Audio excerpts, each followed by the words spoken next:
Why do you always ask about egg donor, egg donor? It's not about food. In the morning is egg dinner.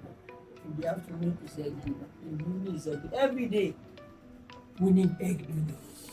Wow. It's unfortunate, but it's the truth, the hard truth. For whatever reason, infertility is on the rise.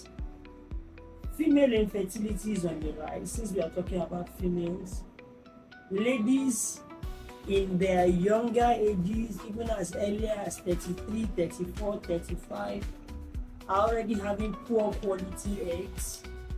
So there would always be a need for donor eggs. Women are trying to achieve academically, they are trying to become institutions on their own, self-actualization. Everybody wants to be a professor, wants to be a professional before they start making babies.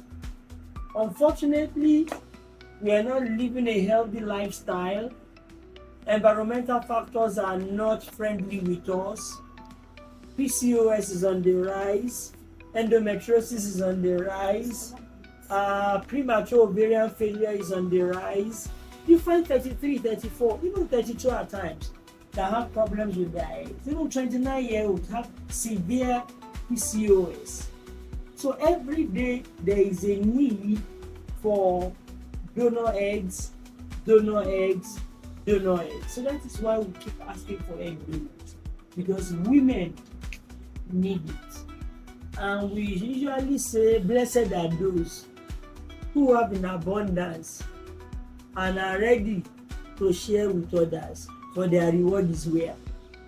Their reward is in heaven. They cannot be rewarded here, it is in heaven that their reward is.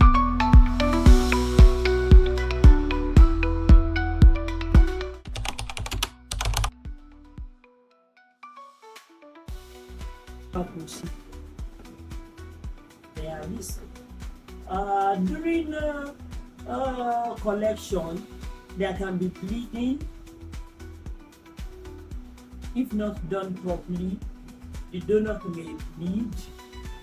Donor may have what we call ovarian hyperstimulation syndrome, whereby the ovaries react more than the normal, and this can lead to fluid collection in the abdomen, fluid collection in the chest. There's also risk of anesthesia because donor will be put to sleep during egg collection.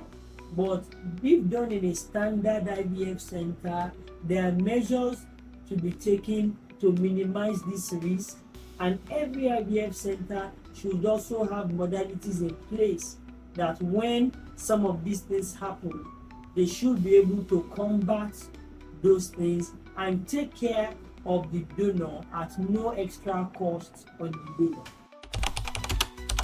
And yes and no, slightly painful.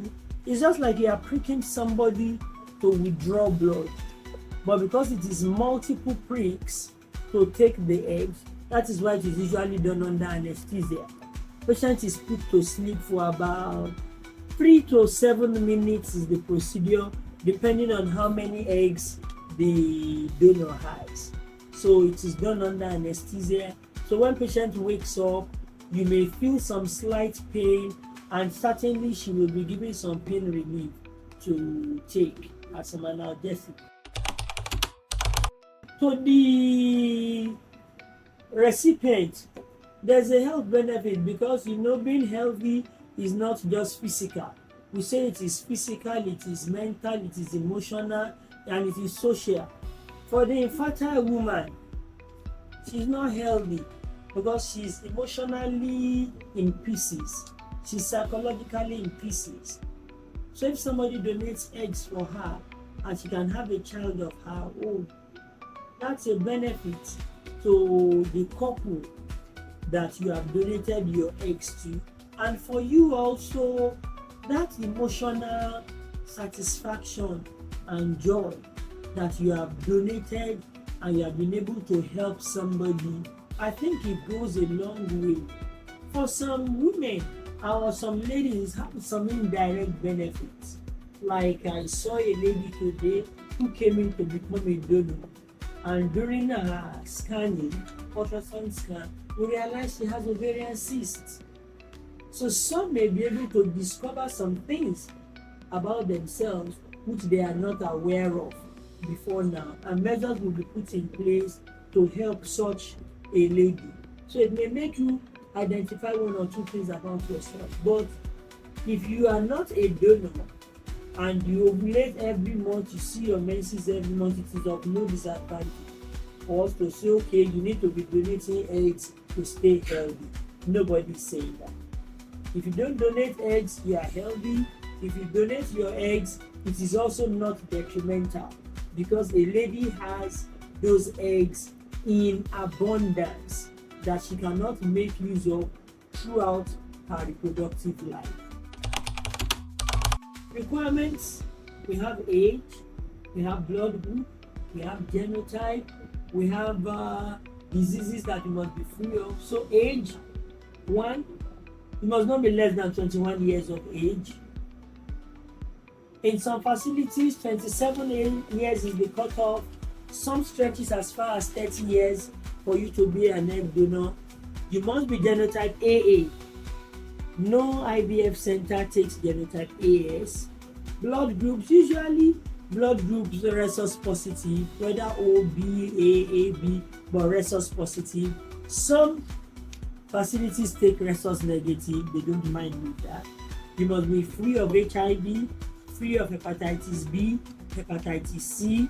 You must not have hypertension, diabetes, then other chronic illnesses you must be free of. You must not have epilepsy or other seizure disorders. You must not have mental illness. Usually we don't want to use such people as donors. So I think those are the requirements. That you must not be on any form of contraception to be an egg donor.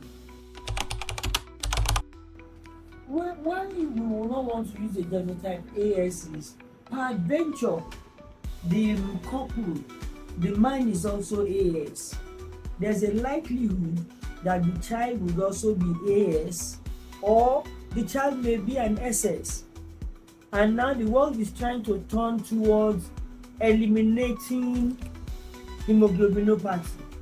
You know, usually now we say AS and AS should not marry one another to be able to prevent SS. So if we don't use AS, we will get to a point whereby there may not be any AS in the society again. It may be theoretical.